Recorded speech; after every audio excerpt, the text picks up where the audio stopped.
Aujourd'hui, je vais parler de Batman et Robin, qui est un film très sous-estimé, beaucoup critiqué. Mais après, en règle générale, on peut dire que quand on regarde les goûts des gens qui critiquent ce film, en général, c'est des gens qui n'aiment pas le Catwoman de 2004, qui n'aiment pas le Daredevil de 2003, qui n'aiment pas le Wolverine de 2009. Donc, c'est des gens au goût largement contestable à mon goût. Après, chacun ses goûts, chacun a le droit d'aimer ce qu'il veut, etc. Il y en a qui aiment Batman contre Superman, il y en a qui aiment des films nuls comme ça, et qui aiment pas des films qui osent vraiment des choses, comme Daredevil, Catwoman, etc. Juste avant de commencer, j'espère que j'aurai pas trop les yeux vitreux sur cette vidéo, mais si c'est le cas, c'est parce que j'ai fait de la route hier, voilà.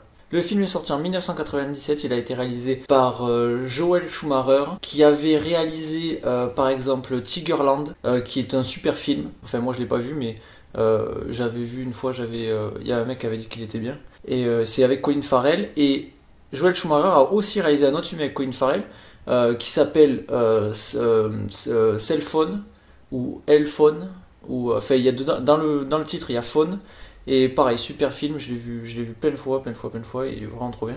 Et dans ce film là il y a une actrice qui avait joué aussi dans d'autres Batman, qui est Katie Holmes, et qu'on retrouve dans le Batman, dans les deux ou trois premiers, enfin dans les Batman de Nolan, et encore une fois qui joue super bien. Elle avait commencé dans Dawson, cette actrice, après elle a été mariée à Tom Cruise, et après elle a eu des enfants avec Tom Cruise, et après elle a divorcé. Et Tom Cruise a joué dans Mission Impossible, et là il va sortir La Momie. C'est un autre film sur La Momie qui va sortir. Et La Momie, il y avait déjà eu un film, enfin il y avait eu deux films sur La Momie. Enfin il y a eu plein de films sur des momies, mais les deux derniers qui sont sortis c'était des films sur La Momie avec Brendan Fraser. Et Brendan Fraser qui, lui, avait joué dans un film super qui s'appelait Les Looney Tunes passent à l'action. Et franchement, je trouve que... Enfin, ce film, je le conseille, vraiment. Mais voilà. Mais du coup, Katie Holmes, parce que je m'égare un petit peu, Katie Holmes, qui n'a pas de lien avec Sherlock Holmes, Katie Holmes avait joué dans les Batman de Nolan. Et c'est là qu'on voit que Nolan est un réal qui est quand même assez balèze, qui est un directeur d'acteur assez balèze. Parce que Nolan, à chaque fois, on le vanne sur la mort de Marion Cotillard, etc., etc. On le vanne sur le fait que voilà, Christian Bale, il fait du Christian Bale et qu'on dirait pas Batman, que la Batmobile est moche, que Michael Caine fait pas vraiment Alfred, que son Gotham ressemble pas à un Gotham, que ça ressemble à une ville random, voilà, que ses scénarios sont pas forcément bien écrits, que le montage est pas génial. Mais voilà, le point sur lequel on voit que quand même, Nolan est quand même un génie, c'est que, par exemple, Katie Holmes, si on regarde sa transformation du premier film au deuxième film, elle a pas du tout la même tête, quoi. On voit qu'elle s'est vraiment imprégnée du rôle, et que du coup elle est allée se transformer physiquement, parce qu'on la reconnaît plus vraiment, pour montrer que Gotham est une ville qui te bouffe un peu de l'intérieur, et du coup qui change les gens, qui les modifie, quoi. Donc ça au moins c'est un truc qu'on peut pas enlever à Nolan. Et puis Nolan aussi, dans le premier film, pas le Dark Knight, le premier c'est Batman Begins. Et dans celui-là, quand les parents de Bruce Wayne meurent, il y a un plan qui rappelle un plan qu'il y a dans les comics. Donc voilà, c'est un mec qui étudie des sujets, quoi. C'est pas un mec qui arrive là comme ça, qui fait des Batman entre deux films comme ça, manière de faire des Batman, et voilà. Enfin, Nolan c'est un génie, quoi. Donc voilà, donc Joel Schumacher qui avait réalisé ça, et qui à côté de ça, j'ai vu ça vite fait en préparant la vidéo un petit peu, parce que quand je fais des vidéos, je me renseigne, je fais des recherches et tout. Apparemment, il a fait de la Formule 1. Donc c'est un mec qui réalise et qui fait des courses de voitures en plus. Donc voilà, c'est pas n'importe qui, quoi. Ah oui, et j'ai oublié, avant de commencer, parce que sinon après je vais commencer la critique et ça m'est sorti à la tête. J'ai ouvert un Tipeee, comme ça je pourrais changer de caméra. L'idée en fait ce serait que je fasse des vidéos, comme la qualité de l'image est pas super. Je voudrais acheter une caméra RED, mais ça coûte un peu d'argent. Donc soit je faisais plus de vidéos, plus de contenu, pour augmenter les vues, etc. Je faisais des vidéos d'actualité, parce que là ces derniers temps je fais des vidéos sur des films qui sont sortis il y a longtemps. Par exemple, Batman et Robin est sorti en 97 et ça fait pas beaucoup de vues, et du coup avec la pub ça pourrait pas rapporter, donc je mets pas de pub. Du coup il faudrait que je fasse beaucoup plus de vidéos, et des vidéos d'actualité en fait. J'allais voir des films que j'ai pas forcément envie de voir, etc. Bon. Ou alors ce que je pouvais faire là, c'était de créer un Tipeee, et du coup après, avec l'argent qu'on me donnerait, acheter des meilleures caméras, etc. etc. Donc voilà, juste j'ai fait un Tipeee, il faudra aller chercher ça. Du coup vous pouvez donner ce que vous voulez comme compensation des dons. Pour 10 euros que vous donnez par exemple par vidéo, je vous fais par exemple alors je peux pas faire un scan parce que j'ai pas de scanner, mais par mes notes là, je les prends en photo et je vous les envoie. Du coup, vous avez mes notes, tout ça. Et je crois que c'est à 50 ou 60 euros par vidéo. Quand je vais en vacances, je vous envoie des photos de mes vacances. Voilà. Bon, après, je pars pas souvent en vacances, mais enfin, bon, c'est toujours ça de prix, quoi. Donc, au final, dans ce film, on retrouve George Clooney, qu'on peut retrouver aussi dans les pubs Nespresso. On retrouve Uma Thurman, que je connaissais pas, mais qui apparemment a joué dans les premières pubs Schweppes, celle qui était marrante. On retrouve Alicia Silverstone. Alors, fun fact, Alicia Silverstone, ça ressemble à Alicia Sylvester Stallone. Ça, on dirait une compression des deux. Enfin, on retrouve plein d'acteurs, quoi. Donc voilà, donc je vais passer au bon point, les mauvais points, et ensuite je passerai aux spoilers, comme ça ceux qui n'ont pas vu le film, au moins ils sont pas spoilés par, voilà, si je venais à spoiler maintenant. Donc une partie passe sans spoiler, et après une partie spoiler. Dans les bons points, premièrement, on retrouve un truc que je peux pas dire là, une référence qui est hyper balèze, qui a jamais été fait dans aucun Batman, mais ça j'en parlerai après, parce que sinon ça vous gâche complètement le truc, et c'est plus marrant où je le dis. Donc il y a cet argument en béton armé pour dire que le film est génial, que je dirai après dans les spoilers. Ensuite, le casting, qui est un casting aux oignons. Il y a George Clooney, il y a Uma Thurman, il y a Alicia Silverstone, il y a Schwarzenegger qui a quand même a été connu un petit peu avec son film Hercule au pays de New York, ou un truc comme ça. Et ensuite il a fait Terminator, et après il a fait Un flic à la maternelle, qu'il a bien fait connaître après. Il joue super bien en finesse, par exemple le moment où il se fait attraper par Batman et qui veut s'échapper. Il fait le mec qui s'étouffe et il le fait vachement bien, quoi. Et je trouve qu'il est hyper en nuance et que sa façon de jouer, sa façon de dire montre bien ses motivations. Par exemple, au début, quand Batman arrive pour l'empêcher de faire son plan, il dit à ces mecs tuez ces types, ouais. Et là, on comprend bien que ce qu'il veut, c'est que Batman meure, en fait. Schwarzy le joue vachement bien. Ensuite, dans les bons points, il y a tout l'arc narratif qui concerne Alfred. Alfred, dans ce film, il a une maladie. Mais ça on l'apprend qu'au bout de 3/4 d'heure de film, où il a la maladie de McGregor qui en fait est la même maladie qu'avait la femme de Freeze, parce que Freeze en fait c'est pas vraiment un méchant, mais ça on l'apprend plus tard dans le film. En fait c'est sa femme qui a eu la maladie de McGregor, et du coup après il a fait une cuve pour la garder. Freeze est tombé dans la cuve et du coup il est devenu tout bleu, etc. Comme dans Avatar, et il peut pas survivre en dehors du froid, et donc il garde sa femme. Enfin bref, je vais pas spoiler. Et Alfred a cette même maladie qu'avait sa femme, et du coup on sait pas trop s'il va mourir et tout. Du coup au bout d'un moment on croit qu'il va mourir, et puis en fait bon à la fin il meurt pas, mais voilà. Mais après bon, je vais pas spoiler non plus pour pas vous gâcher un petit peu la surprise du film, parce que le film est bourré de surprises du début à la fin. La mise en scène est super, la réalisation est super, la photo est super, les costumes sont super, le maquillage. Et juste pour la comparaison, ce film n'a pas été nommé aux Oscars pour aucune de ces catégories, alors que la même année a été nommé Titanic, Will Hunting, etc., etc., et les Confidential, qui est nul. Enfin, je l'ai pas vu, mais je crois qu'il est nul. Enfin, j'ai vu l'affiche et rien que l'affiche, on comprend même pas de quoi ça parle et tout. Déjà, LA. Je sais pas, si tu fais un titre déjà, il faut que ton titre soit pas des abréviations, sinon, je sais pas, sinon tu comprends pas. Enfin, on comprend pas trop de quoi ça parle quand on voit l'affiche. Et s'il a gagné le meilleur scénario. Alors que ce film-là a un scénario qui regorge d'astuces, de petites références. Freeze il dit souvent par exemple, ouais, c'est cool, ou alors, ouais, j'ai brisé la glace, ou alors des trucs comme ça, quoi. Et les Confidential, ça a pas l'air marrant du tout. Donc, je sais pas pourquoi il a gagné l'Oscar du meilleur scénario. Et sinon, toutes les autres catégories que j'ai citées là, elles ont toutes été remportées par Titanic. Titanic, c'est réalisé par James Cameron. C'est quand même le mec qui a fait les daubes que sont les 3 premiers Terminator. Il a fait aussi Alien, le 1 ou le 3, je sais plus. C'est pas le 2 ni le 4, ça c'est sûr. C'est le 1 ou le 3 qu'il a réalisé, James Cameron, mais en tout cas voilà. Enfin bref, c'est pas un super réalisateur. Et Titanic, bof, il était moyen. Et c'est lui qui a remporté tous ses Oscars. Donc bon. L'Académie des Oscars, de toute façon, c'est toujours un peu foireux. Parce que par exemple, si on regarde, Daniel Radcliffe qui joue Harry Potter, en 8 films, n'a jamais été nommé une seule fois dans l'Oscar du meilleur acteur. Ensuite, les cascades sont vachement bien faites. Il y a un moment, Batman il glisse sur un dinosaure empaillé, c'est vachement bien fait. On voit pas les fils ni rien. Les combats sont vachement bien, ils sont percutants, ils sont dynamiques, les chorés sont vachement bien. Il y a un moment où Batman et Robin ils sont dans une navette spatiale et puis ils ressautent sur la Terre et puis ils font du surf sur des portes qu'ils ont détachées, etc. Enfin, en plus le film est hyper inventif. Clooney il joue un Batman qui est mystérieux, un peu sombre. Quand on le voit on sait jamais trop ce qu'il pense, on sait pas si il prépare un plan, s'il s'ennuie, enfin on sait jamais trop. Et ça c'est typique du Batman, parce que le Batman il est un peu on sait pas trop ce qu'il pense. Ensuite dans le film il y a une leçon de féminisme, à la fin il y a Batgirl, ouais parce qu'il y a Batgirl dans le film. et il y a Poison Ivy, et à la fin elles se battent, et il y a Barbara, parce que Batgirl c'est Barbara Gordon en fait. Mais si vous avez lu les comics, vous le savez, ça c'est pas vraiment un spoil. Et à la fin elles se battent du coup, et il y a Alicia Silverstone, elle fait une leçon de féminisme, elle dit ouais, tu dégrades l'image de la femme, tout ça, et puis elles se mettent des bourre-pifs et tout. Et à la fin elle fait tomber Poison Ivy dans une plante, et Poison Ivy se fait manger par la plante. C'est peut-être du spoil ça.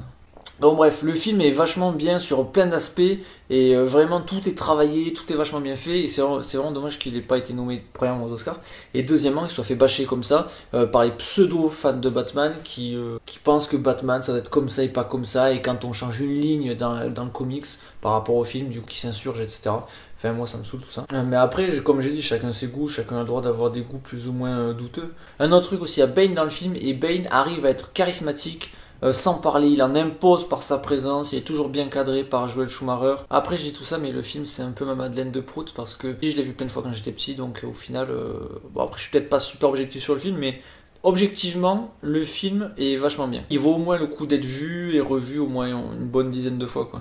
Et deux derniers trucs, premièrement c'est la première fois qu'on voit Batman et Robin au cinéma, donc ça c'est vachement bien. Et au final j'en rajouterai un truc, c'est que on a dans ce film plein des moments hyper touchants, hyper de tristesse. Et ça, on les avait pas dans les Batman. En général, les Batman c'était plus voilà, un guignol habillé en chauve-souris, etc. Et je trouve ça dommage que les films d'habitude soient pas plus. Il n'y a pas plus d'émotion dans les films Batman. C'est juste du commercial et puis voilà quoi. En général, il n'y a pas grand chose derrière. Et voilà, et comme je disais, tout l'arc narratif sur Alfred qui va mourir, etc. Ça me fait penser à la phrase d'Alphonse de la Matine. De la Matine. Non, je sais plus, c'est de la Matine ou de la Tartine. Enfin, c'est un des deux, la matine, la tartine, je sais plus. C'est un rapport avec le matin, je sais. Enfin bref. Donc une phrase d'Alphonse de la Tartine qui disait « Un être vous manque et tout le monde est dépeuplé ». Ben là c'est ça, c'est au fur et à mesure qu'Alfred devient de plus en plus malade, et on se dit ouais il va mourir, peut-être qu'il va pas mourir, on sait pas trop, au final il meurt pas, mais du coup on est vraiment triste quoi, et quand à la fin du film, il y a Alfred finalement on voit qu'il est pas mort et qu'il se lève de son lit, et ben il y a George Clooney qui le regarde, et on sent qu'il y a une sorte d'intensité dans son regard qui montre que ben, il est content quoi. Et je terminerai cette partie non spoiler avec deux petites anecdotes. Ce qui est marrant, c'est que qui c'est qui a inventé Batman? C'est Bob Kane et Bill Finger. Bill Finger à l'époque il vendait des chaussures et c'est pas un qui vendait des chaussures qui a eu l'idée de faire Batman avec Bob Kane. Et au final, ça a vachement bien marché. Et il y a une histoire qui est similaire par rapport au cinéma, tout ça, et les inventions, tout ça. C'est l'histoire de Michael Jordan qui fabriquait des chaussures à son nom, les Air Jordan. Et au final, comme les chaussures devaient être bien ou quoi, au final, du coup, il a fait du basket et il est devenu champion du monde des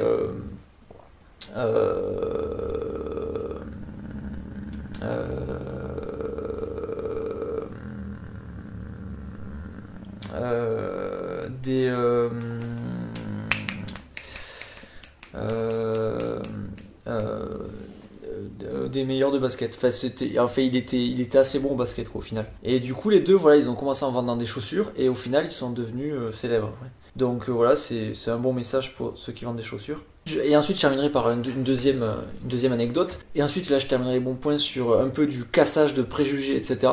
C'est que le film a été accusé, Batman Returns a été accusé d'être un film raciste parce que Tommy Lee Jones dedans était blanc. Alors que dans le film précédent, Batman normal, qui était réalisé lui par contre par Tim Burton, et ben lui il était noir. Et du coup on a accusé de racisme de dire en gros quand le personnage devient important, il devient blanc et voilà on change d'acteur etc. Et on met un blanc parce que sinon un noir c'était pas bien. Parce qu'Harvey Dent était noir dans le premier film et il était blanc dans le deuxième, Returns, avec Tommy Lee Jones. Et ça il va falloir comprendre qu'il y a plusieurs années qui se passent entre le premier film et le deuxième film et que c'est logique que les gens changent. Enfin c'est logique que j'ai pas forcément la même tête de quand j'avais 10 ans ou quand j'avais 2 ans.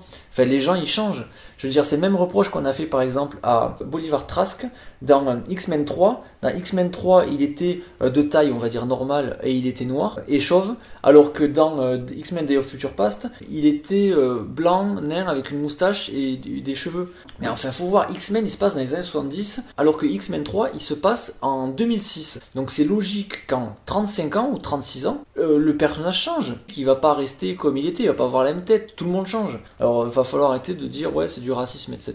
Tout ça. C'est normal qu'en 30 ans il change. Là c'est normal qu'en quelques années il change entre le 1 et le 2. Voilà, vous-même vous avez pas la même tête quand vous étiez bébé que maintenant.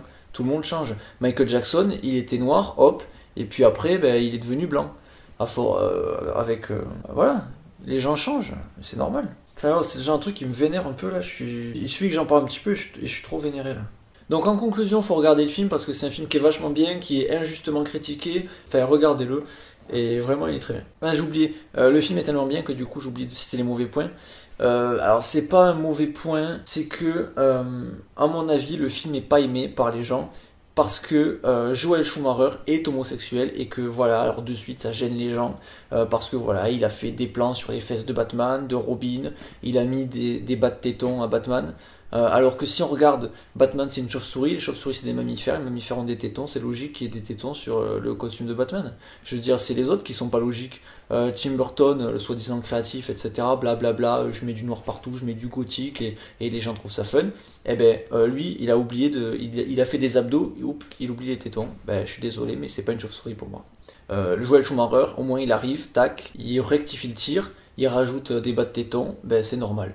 Et Zack Snyder, cet imbécile, qui est pas foutu de réaliser un bon film, et ben qu'est-ce qu'il fait lui? Hop, il enlève les bas de tétons. Après Nolan, il a pas mis les bas de tétons, mais lui c'est un génie, alors ça va. Et voilà, et ça gêne. Le fait qu'un film Batman soit réalisé par un homosexuel, hop, ben les gens se braquent. Et du coup, ben, il y a une espèce de vague d'homophobie qui fait que les gens rejettent le film, alors qu'en réalité, le film est vachement bien, quoi. Et ça me saoule, voilà, je suis encore vénéré là. Ça me saoule que les gens pètent des câbles comme ça, juste parce que le réalisateur n'est pas de la bonne orientation sexuelle, de la bonne couleur de peau. Bon, là il est blanc, donc c'est pas ça. Mais voilà quoi. Bref, faut voir le film et voilà. Et je vais passer à la partie spoiler maintenant. Et si vous n'avez pas eu de passer l'info du film, de quand c'est sorti de tout à l'heure, regardez pas parce que sinon vous n'allez pas se voir des trucs et passer des fois les mal. Et ça pourrait gâcher le déroulement du film parce que vous allez voir des trucs après. Et regardez pas avec les films parce que souvent on regarde les films et après on regarde pas les critiques et du coup les spoilers du coup après ça fait qu'on voit pas les films tels qu'on les verrait si on n'avait pas vu les spoilers parce que du coup ça gâche un peu tout ce qui est découverte et rebondissements et tous les subterfuges du film, etc. On les voit plus du même œil qu'on les voyait si on n'avait pas vu quelqu'un qui faisait une critique avant qu'on ait vu le film après. Donc si vous n'avez pas vu le film, vous pouvez regarder, mais sinon ne regardez pas, parce que ça pourrait peut-être gâcher le film. Enfin, votre visionnage du film, votre point de vue sur le film. Donc voilà, je passe au spoiler, à plus. Ah, crotte. C'est pas vrai, je l'avais bien calé. Ciao.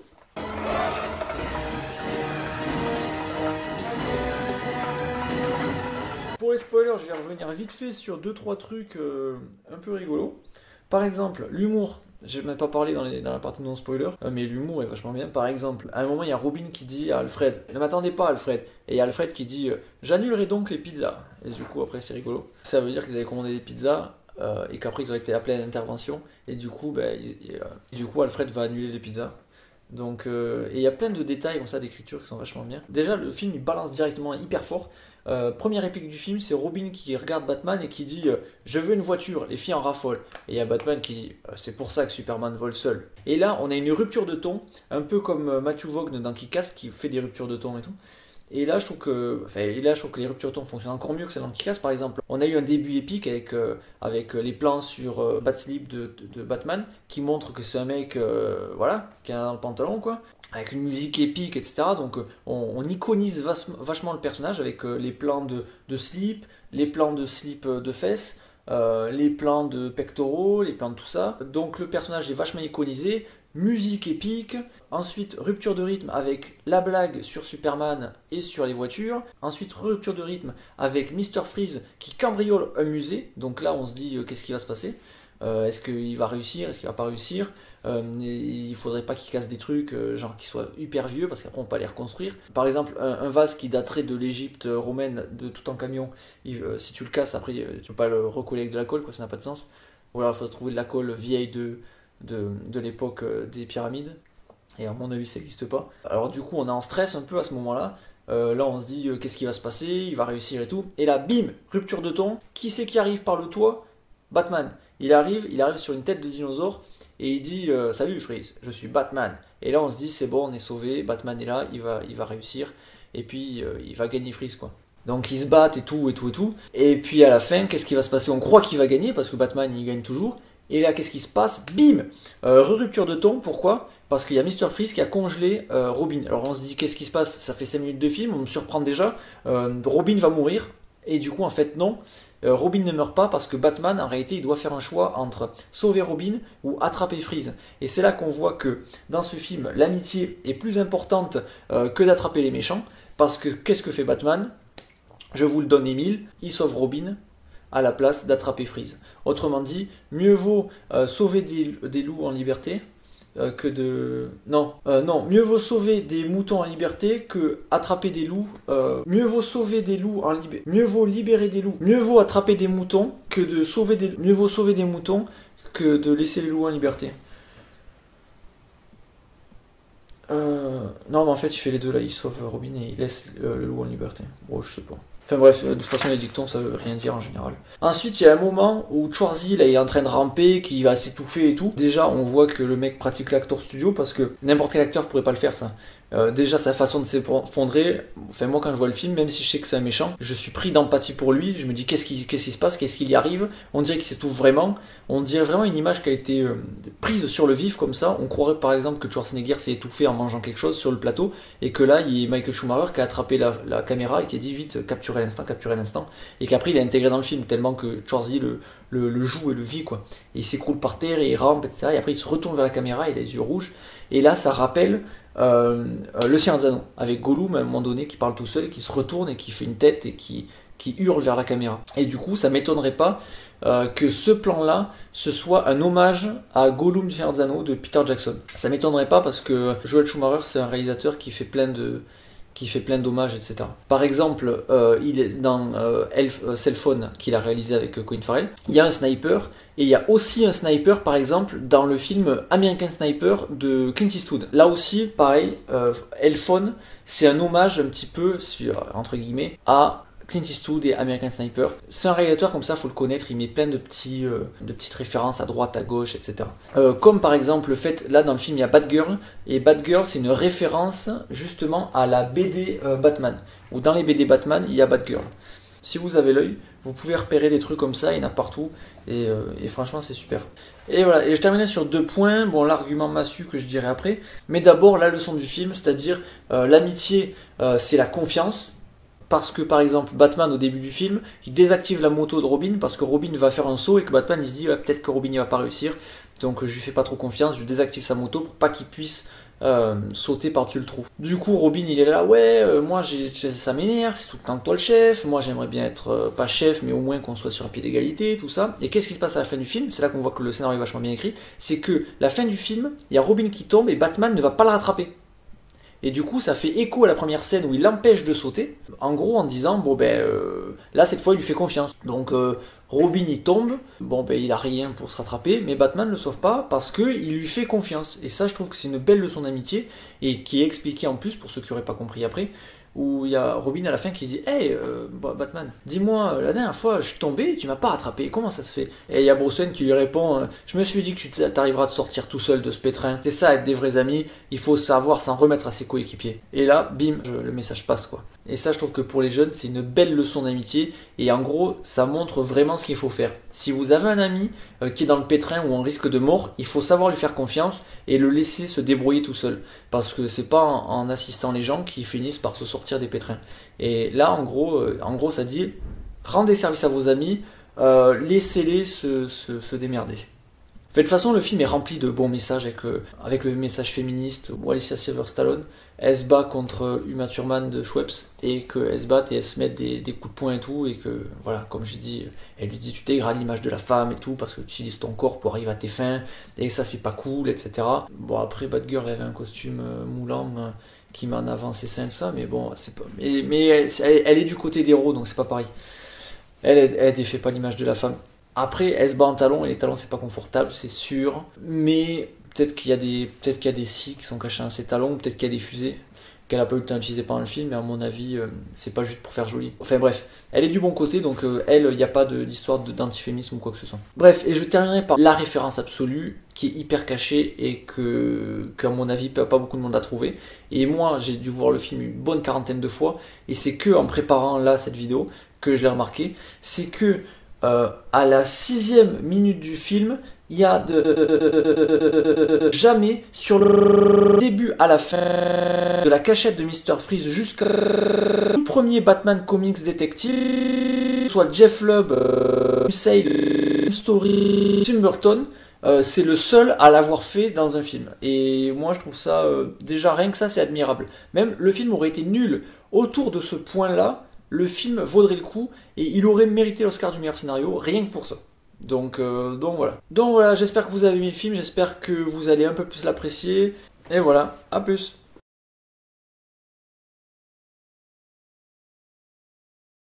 Ouais, évidemment, je plaisante, c'était une vidéo poisson d'avril. Si vous la regardez plus tard, normalement j'aurais modifié le titre pour écrire 1er avril. Voilà, vous pouvez vous amuser si vous avez envie à essayer de voir toutes les bêtises que j'ai dit dans la vidéo sur Joel Schumacher, avec, où il y a la photo de Michael Schumacher, etc. etc., etc. Katie Holmes qui a été échange d'actrice du premier au deuxième, qui n'apparaît pas dans le troisième. Enfin, le personnage n'apparaît pas dans le troisième film de Nolan. Donc voilà, vous pouvez vous amuser à regarder un petit peu tout ce qui est nul, compter les inexactitudes ou les trucs complètement faux. Vous pouvez me les mettre en commentaire, je sais même pas combien j'ai dit de bêtises dans cette vidéo. Mais les autres vidéos que j'ai fait sur les Batman notamment, etc., sur Nolan et tout, montrent que je pense pas ce que j'ai dit dans cette vidéo. Et voilà, à plus.